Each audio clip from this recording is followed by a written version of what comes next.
Palamuru Rangareddy project source change పై విచారణకు ఆదేశించే అవకాశం కాసేపట్లో శాసనసభలో సీఎం రేవంత్ రెడ్డి ప్రకటించే అవకాశం ఉంది. సిట్ విచారణకు ఆదేశించే అవకాశం.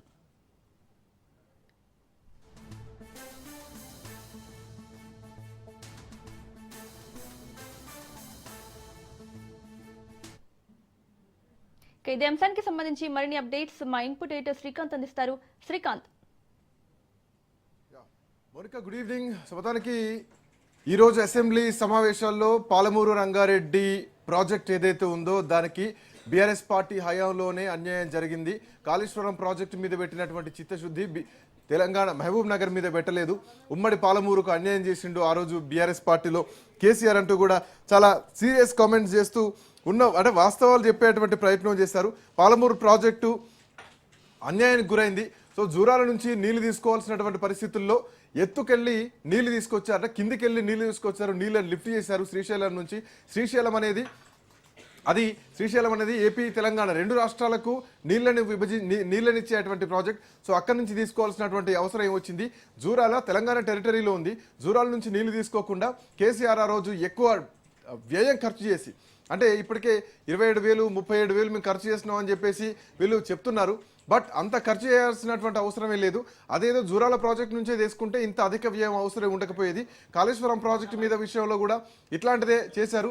తమిళేటి దగ్గర కట్టాల్సినటువంటి బ్యారేజ్ని మేడిగట్టకు షిఫ్ట్ చేశారు. అక్కడ కూడా వ్యయాన్ని పెంచారు. సో డౌన్ నుంచి అంటే గ్రావిటీ నుంచి తీసుకురావాల్సినటువంటి నీళ్లను లిఫ్ట్ చేసి తీసుకొచ్చేటువంటి ప్రయత్నం చేశారు. డిజైన్లను మార్చి అధిక వ్యయాన్ని చూపించారు. ఇది తెలంగాణకు చేసినటువంటి అన్యాయం అంటూ కూడా గత కేసీఆర్ ప్రభుత్వాన్ని చాలా సీరియస్ కామెంట్స్ తోటి చేశారు. జూరాల నుంచి అయితే రోజుకు 2.8 టీఎంసీలు అంటే 60 రోజుల్లో 121 టీఎంసీలు తీసుకున్నటోళ్ళం. సోర్సును జూరాల నుంచి శ్రీశైలానికి మార్చడం వల్ల కేవలం 68 టీఎంసీల స్థాయికి పడిపోయింది.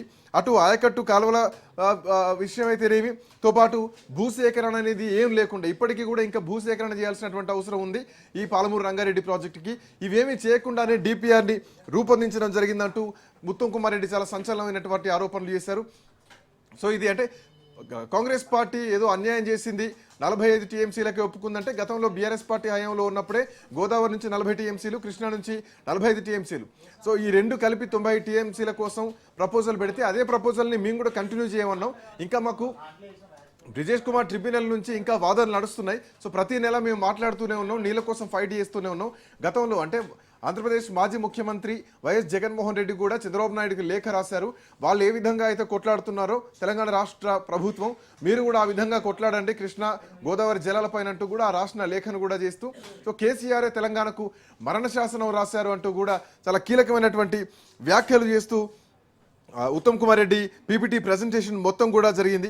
సో మరీ ముఖ్యంగా శ్రీశైలం బ్యాక్ వాటర్ నుంచి అన్యాయంగా అక్రమంగా ఆంధ్రప్రదేశ్ నీళ్లు తరలించకపోతున్నా కూడా బీఆర్ఎస్ పార్టీ ప్రభుత్వం చూస్తూ ఊరుకుంది. ఏపీ ప్రభుత్వం రోజుకు 13 టీఎంసీల నీళ్లు తీసుకుపోయేలాగా వాళ్ళు ప్రాజెక్టులు నిర్మాణం చేసుకున్నారు. అయినా కానీ సైలెంట్గానే ఉంది. ఆ రోజు బీఆర్ఎస్ పార్టీ ప్రభుత్వం కనీసం స్పందించలేదు, అట్లీస్ట్ కనీసం ఒక అబ్జెక్షన్ కూడా చెప్పలేదు. ఇది కేసీఆర్ చేసినటువంటి అన్యాయం, తెలంగాణకు ఒక మరణ శాసనం రాశారంటూ కూడా చెప్పడం జరిగింది. మోర్ ఓవర్ కాంగ్రెస్ పార్టీ అధికారంలోకి రాగానే ఏదైతే రాయలసీమ ఎత్తిపోతల పథకం ఉందో ఆ పథకం మీద మేము కేంద్రానికి ఫిర్యాదు చేసినాం. సో ఫిర్యాదు చేస్తే ఆ కేంద్రం సహకారంతో మేము ఆ ప్రాజెక్టుల నిర్మాణాన్ని ఆపగలిగాం. సో తెలంగాణ వాటర్ ఏదైతే ఉందో ఆంధ్రాకు తరలిపోకుండా మేము మా వైపు నుంచి మేము కృషి చేసామంటూ కూడా చాలా కీలకమైనటువంటి ఆరోపణలు చేశారు. అండ్ బీఆర్ఎస్ హయాంలో 26,000 కోట్ల రూపాయలు ఖర్చు చేస్తే దాంతో కేవలం 36% పనులు మాత్రమే పూర్తయ్యాయి. కేసీఆర్ 90% పూర్తి చేశారు, ఇంకా 10% ఉంది. తట్టడి మట్టి తీయలేదంటే లేదు, ఇంకా 7,000 కోట్ల రూపాయలు ఇంకా 700 కోట్ల రూపాయలు మేము కేటాయించి పనులు నడిపిస్తున్నాం.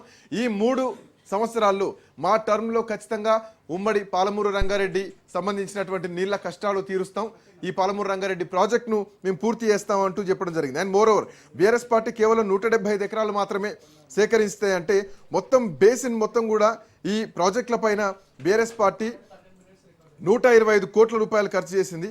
ఒక కృష్ణా బేసిన్ మీదనే 1,025 కోట్లు ఖర్చు చేస్తే ఒక కృష్ణా బేసిన్ మీదనే 41,000 కోట్ల రూపాయలు ఖర్చు చేసిందంటూ కూడా ఉత్తమ్ కుమార్ అంటే వ్యయం వృధా అయిందని చెప్పడం జరిగింది. ఇక ఈ అంశం మొత్తం కూడా కాంగ్రెస్ పార్టీ చాలా సీరియస్గా తీసుకొని పాయింట్ టు పాయింట్ ఎక్స్ప్లెయిన్ చేసింది.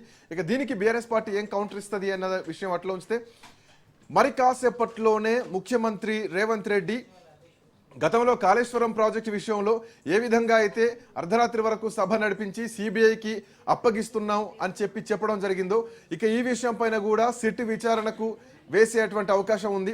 మరి కాసేపట్లోనే దీన్ని ప్రత్యేక విచారణ బృందం ఈ పాలమూరు రంగారెడ్డి ప్రాజెక్టు ఎత్తిపోతల సంబంధించినటువంటి విషయంలో తెలంగాణకు ఏం అన్యాయం జరిగింది, ఎంత ధనం వృధా అయింది, అదే ఇది డిజైన్ మార్చడానికి గల కారణం ఏంటి, మరొక కాళేశ్వరం ఎపిసోడ్ని కృష్ణా బేసిన్లో ఉన్నటువంటి ఈ పాలమూరు రంగారెడ్డి ప్రాజెక్టు పైన కూడా చూడబోతున్నాం.